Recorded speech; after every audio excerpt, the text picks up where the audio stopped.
Why do cars have such emotional value for people? I think because it affects their personal life. Most people in their lives, this modern day, has a motor car. They pay a lot of money for it. And so they have a fairly subjective view on what they're buying. That's the first stage. But I think the real answer is dynamic. It's not just something you sit and look at, it's something you sit and you become part of it. You sit inside it, you drive it. And then when you look at the shape of cars, there are intrinsic lines in cars which we just subconsciously love. Their curves, their shapes, their length. You put a vertical line in the car, it becomes less exciting. You put a horizontal line in the car, at a slight tension of angle, it becomes more exciting. Hence, that's why I always believe sports cars will be more fascinating than trucks.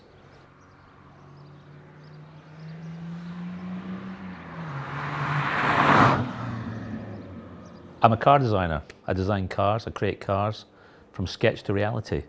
And really what I do is to create the idea of the car, what it stands for, what it should look like, what it should feel like, and hopefully turn that into something that people can enjoy later. Well, I was born in Dumfries, a small provincial town in the southwest of Scotland, a population of about 30,000 people. And it's basically a farming area, so it's quite provincial, and not a lot happened there. And I, at a very early age, took an interest in drawing things, drawing objects around the house, hoovers, television sets when we finally got one, and such like. And then I discovered motor cars, and I started to draw motor cars. But before then, I realized that I wanted to be a designer. I wanted to create stuff through drawing. And I have no idea how I might have thought that. There was nobody was telling me what to do, but I thought it must come from somewhere. And I'm talking about 3 years old here, before primary school.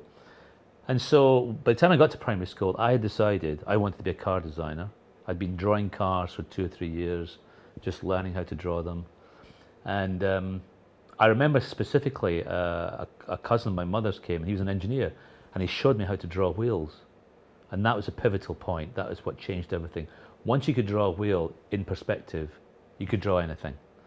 And so it moved on from there, and I started to draw cars in perspective.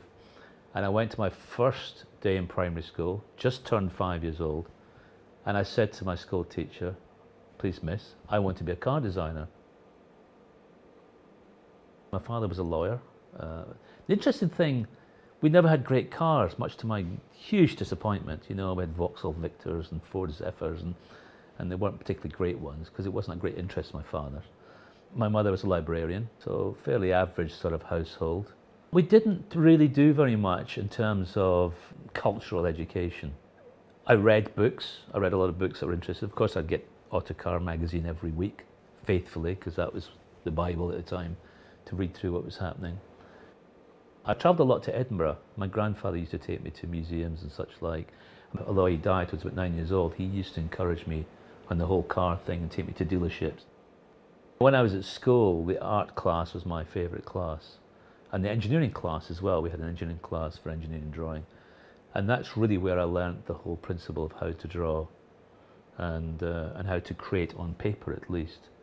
And then latterly how to create three-dimensionally. That was a hugely important part.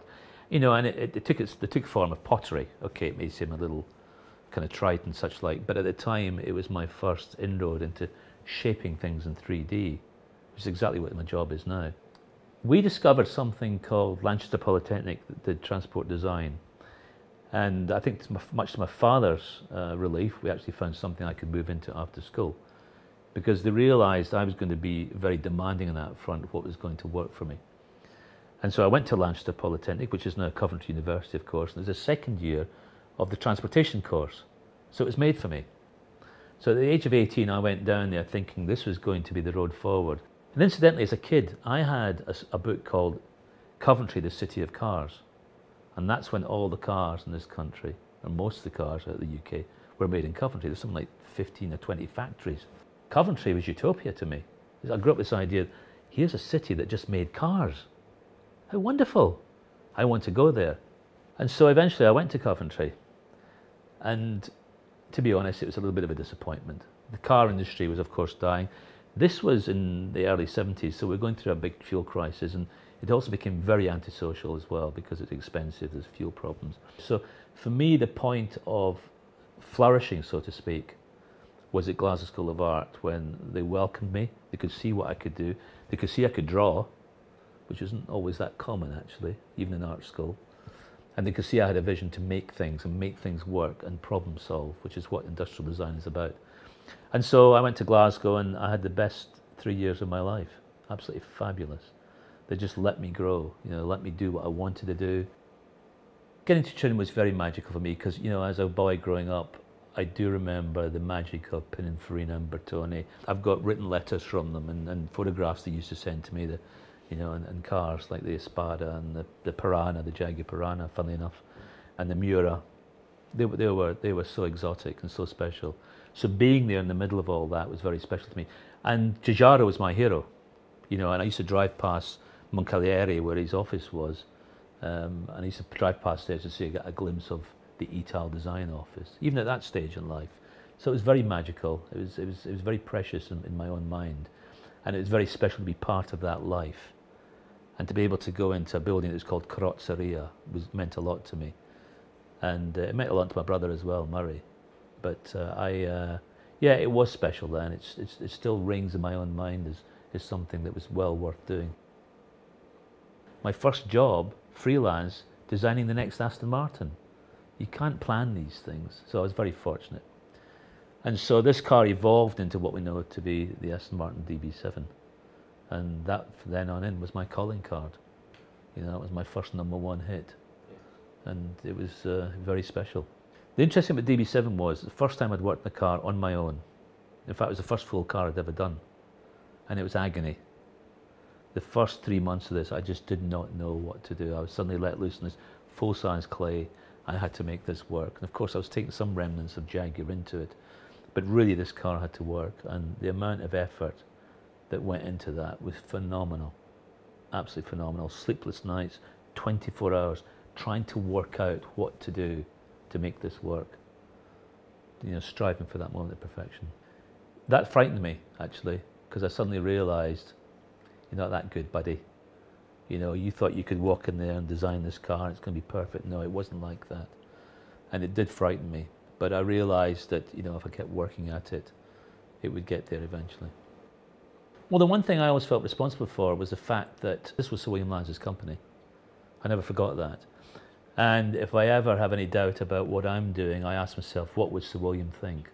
So I still bow to his greater opinion. It's still there. I still kind of feel it. I don't mean any spiritual way. I just sense it in my own mind. So that's my datum really still. And I also felt that sense of autocratic view was important for a company like Jaguar because it was a company that was steeped in very specific values. The motor racing was one of them. You see, I came in with a dream, a vision, what I thought we could do with this. It wasn't literal. It was something that was going to work. And I thought it would take 10 years.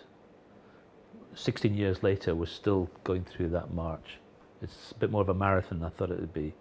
But we didn't really start the vision until 6 years in because I inherited 1 or 2 items which were perhaps a bit retrospective. And so it started a bit later. But yeah, it's where we should be now. It's the right place.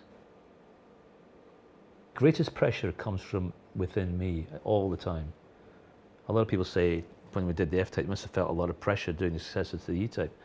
For me, yes, because nobody else knows what it's going to be like. Only I know what it's going to be like. So they don't know what that expectation is. I do. No, I'm not done yet. Creatively, I feel I've now equipped, I've got the toolbox and going to do a lot more. That's the first thing. And now I feel I can talk about it a little bit more confidently, eloquently. It's important to understand what you're doing and be able to explain it to people. In terms of my career at Jaguar, what I'm looking for now is to see how we can take it to the next phase. We're already working on that, incidentally. There are a couple of things coming up in the future which completely intrigue me into the new world of cars. I won't say too much about it, but the car world is changing and we're going to be part of that. Yeah, you're right. Jaguars have always been about the E-Type. If you mention a Jaguar to anybody from the ages of probably 20 to 70, they will mention the E-Type Jaguar. It's almost a legacy which has been a wonderful legacy, but also sometimes a burden. And it's something that I think we've finally got to shake off. I think with the F-Type we have shaken some of it off, but ultimately it'll always be there. I mean, it's just beautiful, isn't it?